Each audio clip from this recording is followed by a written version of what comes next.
আচ্ছা, তোমাকে একটা প্রশ্ন করি। গভীর রাতে যদি কোনো ভূত আসে তোমার সামনে, তুমি কি করবে তখন?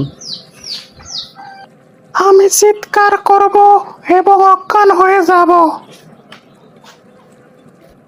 আচ্ছা, তোমার সামনে যদি ভূত আসে তুমি কি করবে? ভূতটা কি ছেলে হবে নাকি মেয়ে হবে? মনে করো মেয়ে ভূত হবে তখন।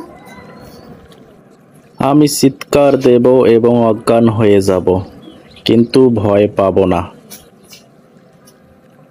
তাহলে তুমি আপনা আপনি অজ্ঞান হয়ে যাবে, কিন্তু কি কারণে?